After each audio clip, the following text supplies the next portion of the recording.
Ponytown is a social MMORPG where you get to create your own characters and interact with other players, as well as customize your own character in a lot of unique ways. You can also even customize your own island and everything like that.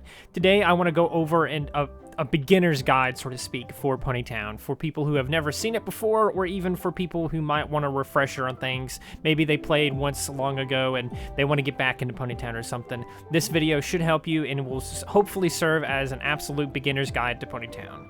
So to start things off, if you want to actually access this website, all you have to do is go to any web browser. You can go to Chrome, Firefox, Opera, literally it does not matter, and then you're just going to type in pony.town, just like that. You don't have to have anything else, just pony.town, hit enter, and it should be the first link there, and you can click it, and it should bring you straight to it.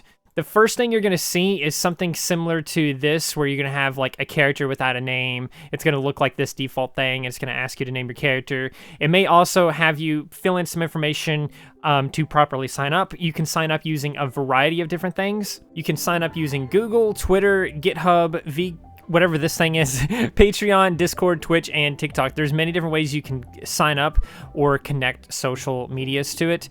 You do have to sign up basically using a social media to actually participate in this.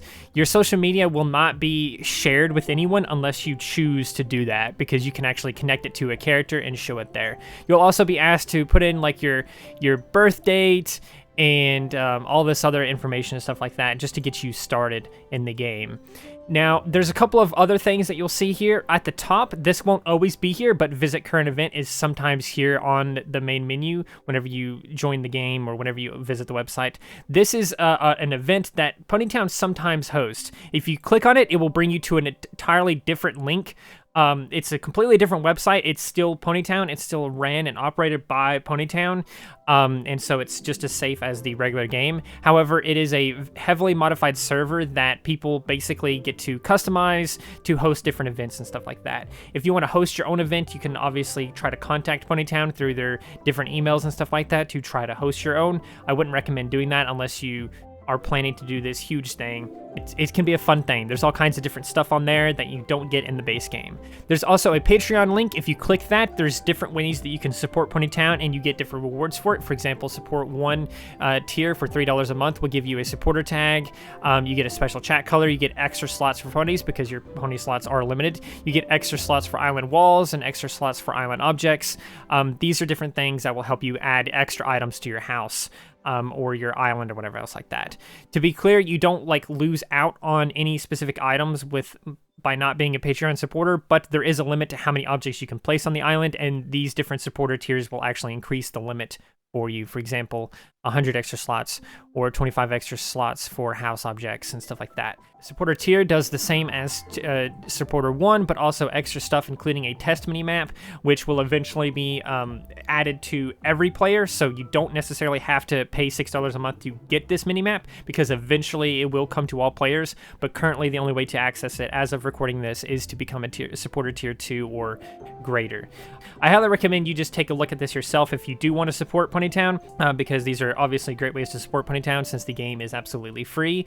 But onto character customization, there's a couple of things you can do to go straight into it. You can go to the top where it says characters, or you can just hit edit right here, and there is a lot of stuff here. I'm not going to go over the entire character creation process because that will take way too long, but there's a lot of fun things that you can do here. For example, you can even see different animations which may help you. For example, if I want to see what it looks like when my character is sitting, I can click this and make it start sitting. I can also make it look like it's flying, or actually I can't make it fly because I don't have wings, but you can customize it by changing its base color to something like white or green, or literally any other combination of colors. There's body patterns and all kinds of stuff like that. You can even customize outlines by toggling that here and adjusting different outlines, like making the lines darker or less dark, depending on how you want to look at it or how you want to do that. There's millions of different combinations here. Honestly, the combination of things that you can do are probably basically infinite, just because of how many different things there are. You can give it different wings, and if you do give it wings, you will have the ability to fly. If you want to give it a horn, a front horn specifically, then you will actually have the ability to make magic, which doesn't really do anything besides just light up an area. You can change the color of that light magic, of course. You can make your own cutie mark or your own mark or something like that if you really wanted to. There's also a main tab where you get like 30 or 40 different kinds of mains, also with their own color patterns and color combinations. Same thing with tails. There's faces where you can change the different eyes and like how they look by default on your character. You can change their eye color, the eye whites. So if I wanted to have these big open eyes and I wanted my eyes to be bloodshot, I can just make them red, and then now maybe I've been on drugs or something. I don't know. There's markings that you can put on your face and stuff like that as well. So these are also handy for extra customization. There's also items you can add to your character, such as hats, headphones, this weird flower crown thing, which is the only forehead accessory in existence right now for some reason. There's also eye accessories like goggles and glasses. There's masks that you can add also with a bunch of different unique patterns and stuff like that. And there's also neck accessories, chest accessories, back accessories, leg accessories like stockings or leg warmers. There's also waist accessories, like you can give them a sword or this book bag or this flower bag or even this potion bag. And of course, you can customize the colors of those as well. There is a ton of customization here. And like I said, if I went over everything, we would be here for absolutely ever. But what you want to do is name your character something and then hit play on blah, blah, blah server. Because if you click this arrow here, you have a different access to a bunch of different servers. Depending on what age you put into the account information at the beginning, you might not have access to 18+ server. But for now, let's go ahead and hop in game with one of my own characters, because this thing is an abomination and I don't want anyone to see me walking around as this.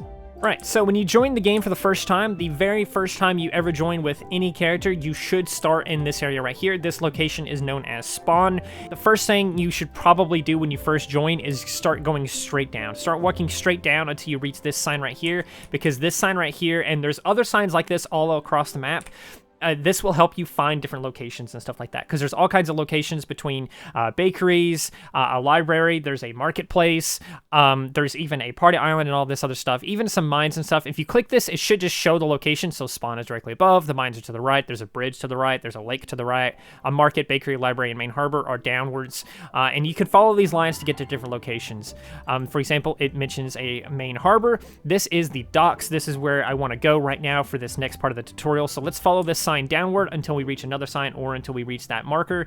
Here is another sign. We can click it again. Main harbor is still lower down. We can use these signs to get to different locations. These are extremely helpful when you are absolutely new to the game. Of course, if you want to, you can always just ask another player. You can click the thing in the bottom left, which is a chat symbol, to start chatting, or you can hit enter on your keyboard and start typing that way if you want to. On mobile, you will have to absolutely tap it, but that's still to be seen. This is known as a bread line, by the way. This is a common thing that happens. People like to just get these baguettes and just form a big line as long as they can. This is actually a pretty big one compared to what I normally see. But if we click on this again, this sign, we can see that the main harbor is now to the left. So if we follow this dirt path to the left, we can get to the main harbor, the docks, whatever you want to call it. Everyone calls it to the docks. Honestly, until I just started recording this, I didn't know they called it main harbor. But anyway, if we go all the way across, we can see that we're now on the main harbor, the docks, whatever. There's two different boats here, and two of them are important. First off, this boat here with the sail and the little flags on it is how you're going to access your party island. The boat down here is just a means of fast travel to get to the lower half of the docks. So if I go onto this, I'm now down here, a completely different section of the map. If I zoom out a ton, I'm actually at the bottom of the map. This is a great way to get to the bottom of the map if you're at the top and you want to get down here much quicker. But let's go ahead and hop onto the boat with sails so we can get to the island. This is what it's going to look like when you join it for the first time. It's also going to have your build menu open automatically by default. This build menu is extremely important for you to actually build things and place things and do all kinds of stuff. So I'm not going to go over all building here in this video because, again, we'll be here for a year probably if I did that as well. But there's a handful of stuff that you should know. There's different items and objects that will help you actually build. If you get a hammer, which you can get by pressing F or by pressing the appropriate action over here, which should just be a hammer icon on the left side right there. I now have a hammer, and I can click on any of these objects, and I can get like whatever this is, a round decorative table. I can just place that down, and now it's just there forever unless I remove it or move it around or whatever else like that. There's also a shovel. If you press the shovel, you can get different floor tiles. You can scroll, of course, on your mouse wheel to switch between the objects, but the build menu is super helpful. So we can get like, I don't know, let's get some ice. This place is just ice now. It's cold somehow, I don't know, it's ice. We can also get some walls.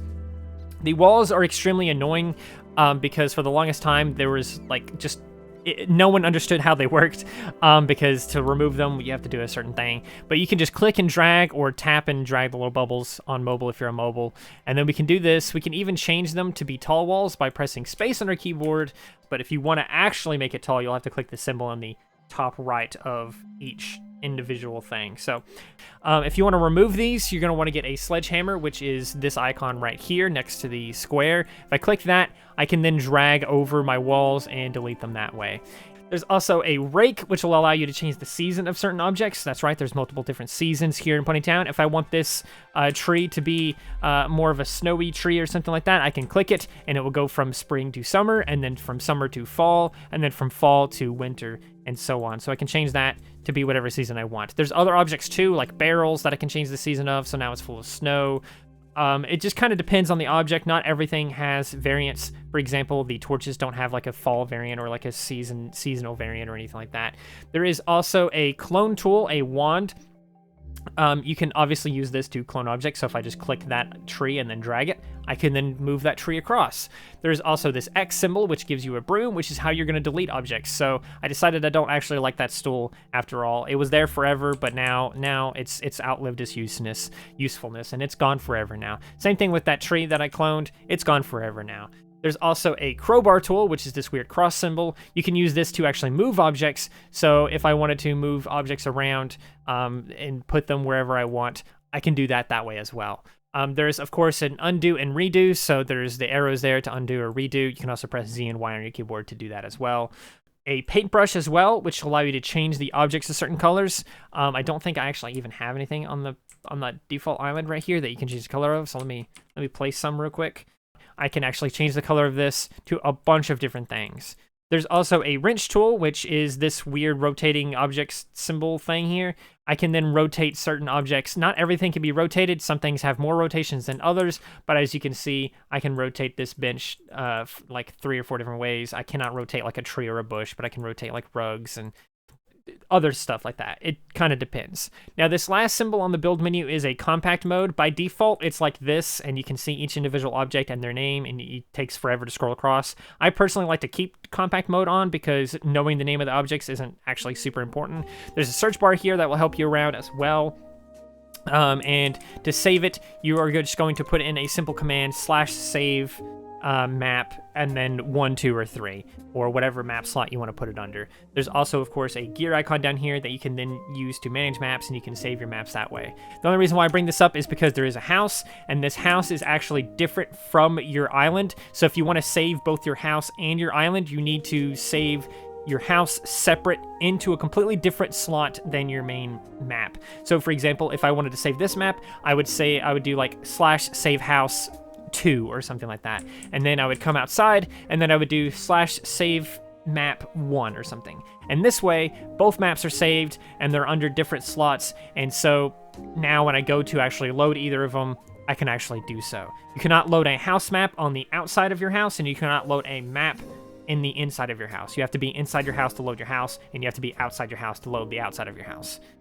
Now, as the name suggests, it is a party island. There are parties that you can access in Ponytown, so if I wanted to have other people join me on my island, maybe they want to build with me, maybe I want to do some kind of roleplay on my island that I built, maybe I want to do some kind of mini game that I made on my party island, all kinds of different things like that. All you need to do is find someone who wants to join you. Let's pretend this person wants to join me. You can click on that player to access their player card. It will appear in the top left of your screen. You can do a bunch of different things with this. Number one is you want want to click the player options immediately, and it will allow you to whisper them. You can add them to your friends. You can invite them to your party. You can hide them for 15 minutes, or you can hide them for 24 hours, or you can block them, which is basically a permanent hide option.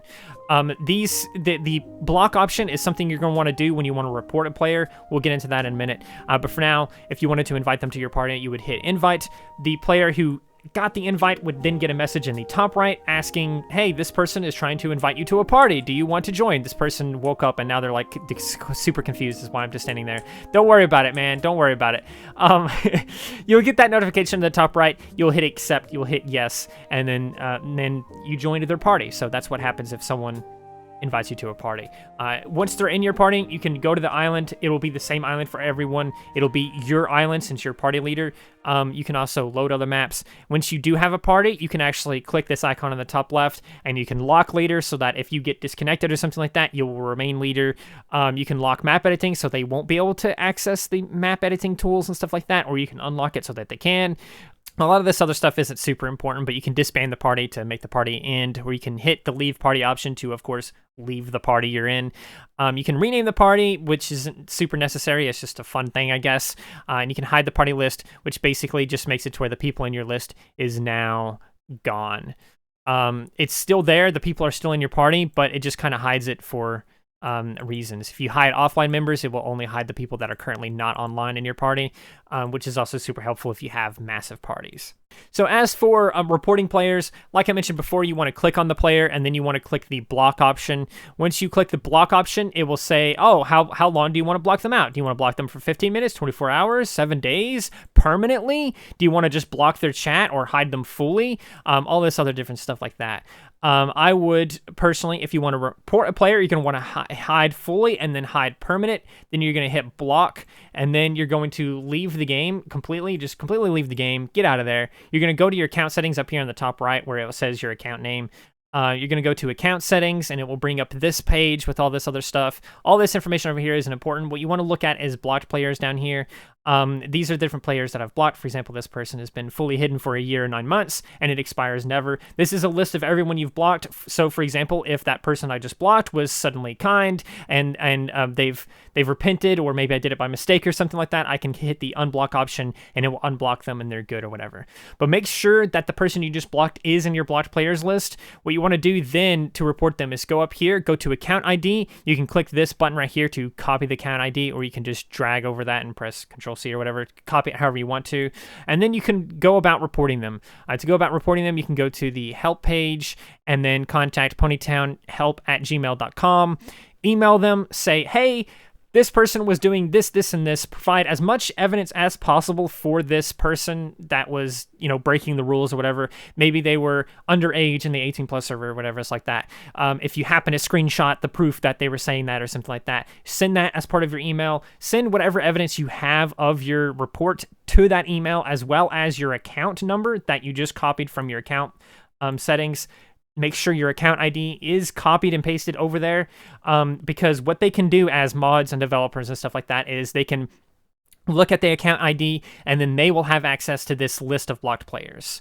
And when part of your report, of course, you can say, I blocked this person. His name was Cal. He was underage, or he was racist or some other thing, and then they can see, okay, this is the person that you hid. Then they can then look at that person's account via your blocked players, and then they can look at their account and access their chat logs and be able to see what they've done before in the past, and then perhaps they will actually see why this person was hidden, and then they will be able to see, hey, yeah, this person actually does deserve a ban, a shadow ban, a mute, whatever it happens to be, and then they will take action from there. You will usually receive an email confirming what actions took place there, but it is a great way to hide players as well as report them. If they're just annoying, don't report them because they're just annoying. That's not worth reporting, but it is useful to be able to block players that are annoying to you.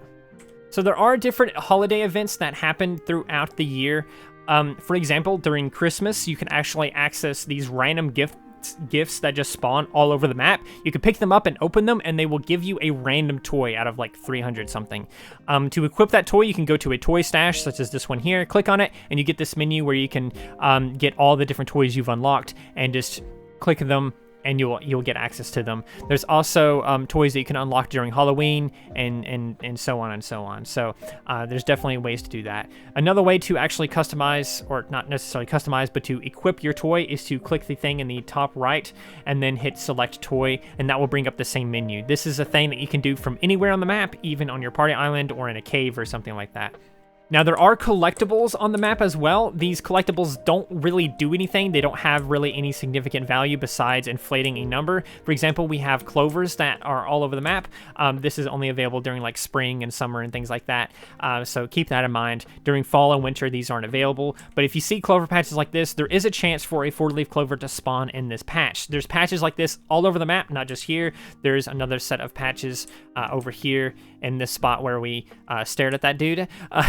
They can spawn in this area and this area over here, this area here, because there's 3-leaf clovers there. Anywhere there's clovers, a 4-leaf clover can spawn, and all that kind of stuff. So just look for them. Once you do find them, you can just click on them, tap them, press E on them, or your interact buttons to interact with them, and it will pick them up and it will increase your number. And just for an example, if you want to see your number or show it off, you can type in /clovers. And look at that, I have 437 clovers. If someone saw that, they would probably be impressed, or probably not. It really depends on how online someone is. Some people go really crazy over collecting those. There's also pearls that spawn at the beaches. This is only available during summer, of course, so there are a couple of different beaches. You saw one earlier when I spawned to the bottom half of the map, but here at the top left of the map, it's kind of close to the top left of the map. It's near the harbor.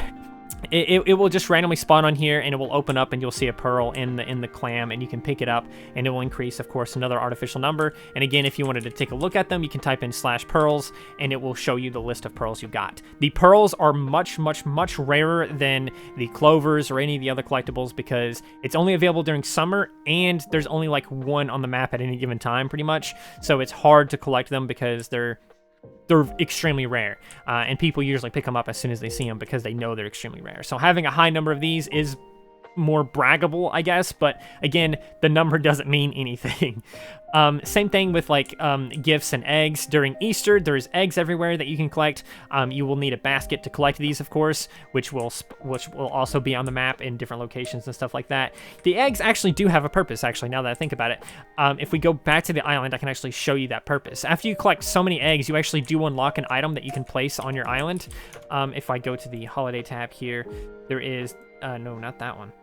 Right over here, this egg basket. You will have baskets that you can place on your island already, but the more eggs you collect, the more versions of this egg basket you can get. For example, here's a version with 2 eggs, here's a version with 3 eggs, here's a version with 1 egg, and that's pretty much it. 1 egg, 2 egg, 3 egg.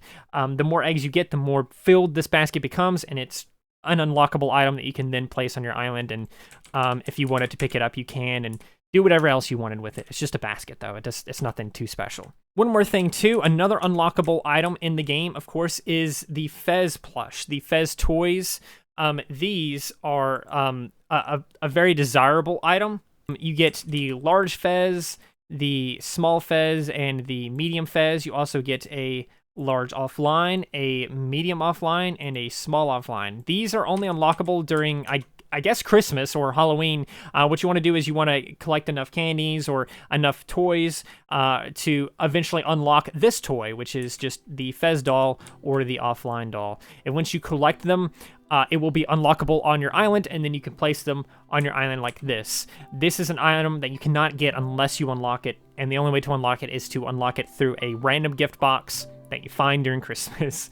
Halloween is very similar to the Easter event. You need a jack-o'-lantern to collect a candy all across the map, and the more candies you collect, the more toys you unlock. You don't get anything special on your island as a result of getting a bunch of these, but you do get a bunch of different toys and stuff like that. Now, a couple of things. I mentioned this before. I forgot to follow up on it, but there is the ability to fly. To do that, you're going to press C on your keyboard. You can also press the fly icon down here at the bottom. There's a bunch of different actions down here. One of them is a fly option. You only get it if you have wings. It's going to look like a pair of feet. I don't actually seem to have it equipped. I guess that's because I always play on PC, so I don't need it. But if I want to equip it, I can just hit the gear icon in the bottom right there next to the actions, and this is where I can start customizing different actions and emotes and stuff like that. So if I wanted the fly thing, I can do this right here. I can drag it down there, close it, and now if I click it, I'm now flying. Look at that. I do need to stand again, though, so I'll need to get that action as well. So let's come over here, sit/lay down, click it, drag it, tap it, long press it, drag it. Either way works. Close it, and now I can stand, and I can fly, and I can stand, and I can sit, and I can stand, and I can fly, and all that other jazz. It's fun. If you are a unicorn, which you can become by just adding that to your character or by switching to a character that has it.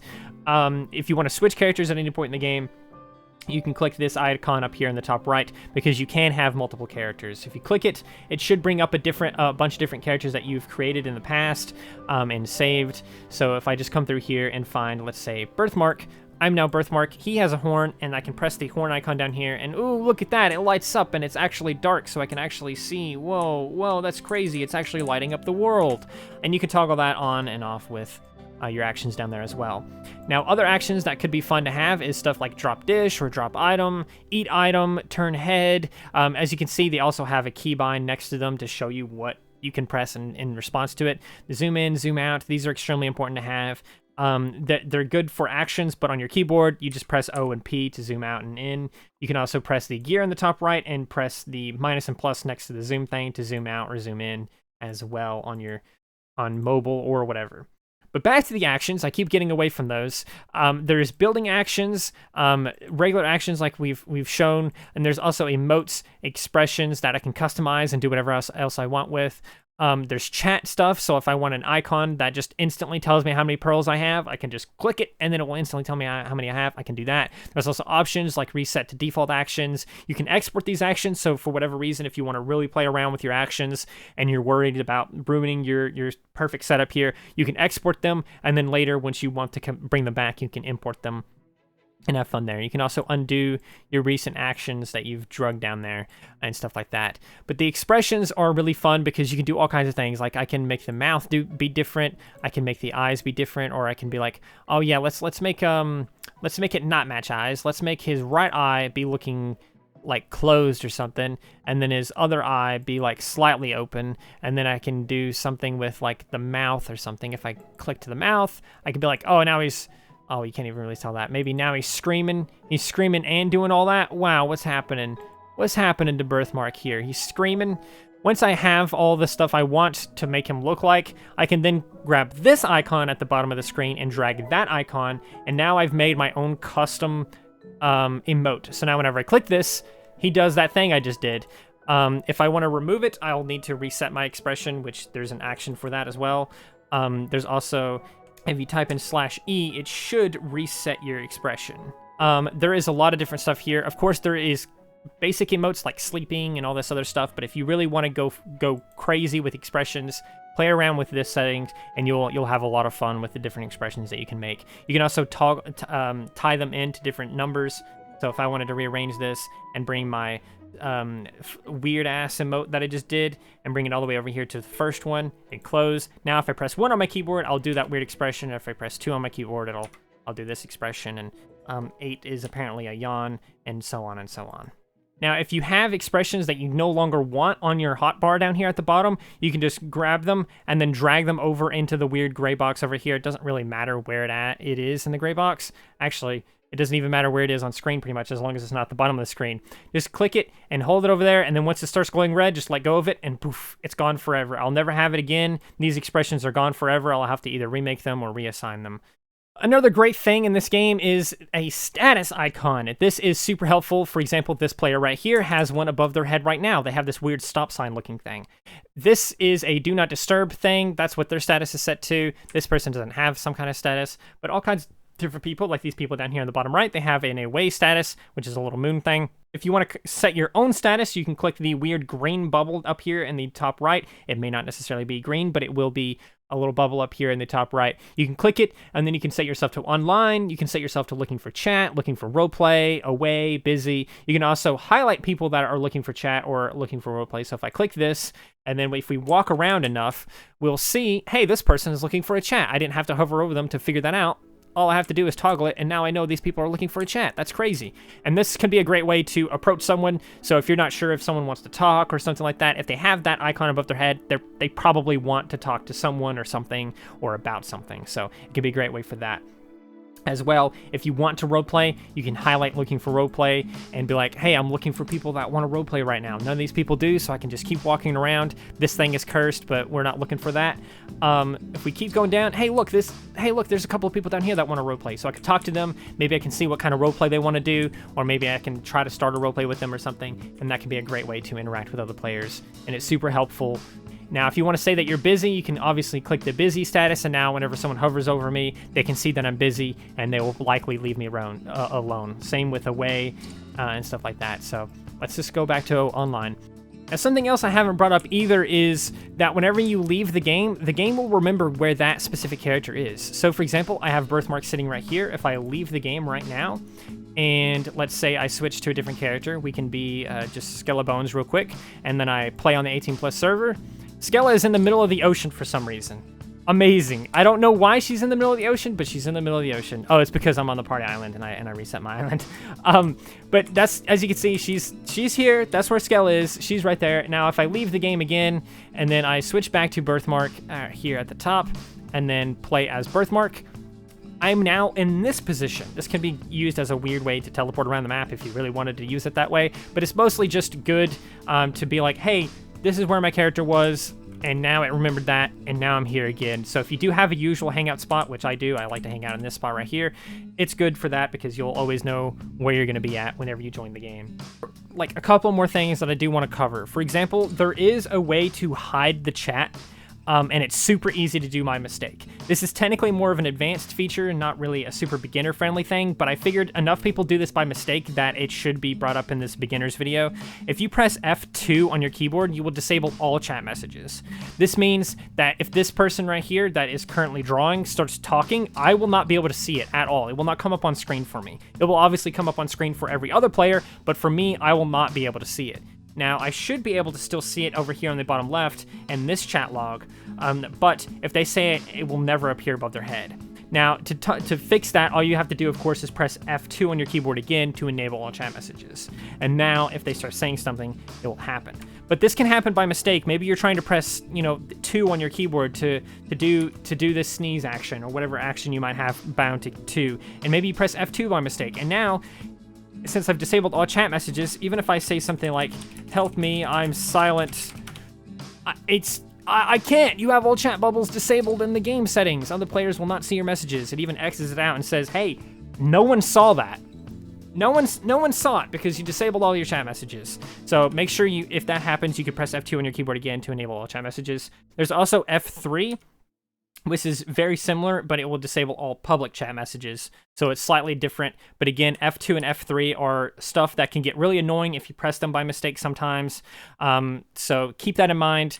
If that happens, if for some reason people can't hear you, or if for some reason people aren't talking, press F2 or F3 real quick to see if you had it enabled or disabled, and quickly try to toggle it or something. But I think that will just about do it here for this video, because I don't think there's anything else I want to share for this. If there's anything that I left out, please do let me know in the comments below, and maybe I'll make a follow-up video for this or something, or if there's a lot of more advanced features you guys want me to go over, maybe I can make an advanced guide to Ponytown or something like that. But please do let me know, and I will try to perfect this until it is perfect. But I hope you guys enjoyed. Regardless, if you did, please do consider liking, subscribing, sharing, and doing all of those wonderful things like that, because when you do wonderful things like that, not only do you get access to wonderful content such as this, but you also get to become wonderful yourself, and I think we all want that. So do those wonderful things, and until next time, stay wonderful.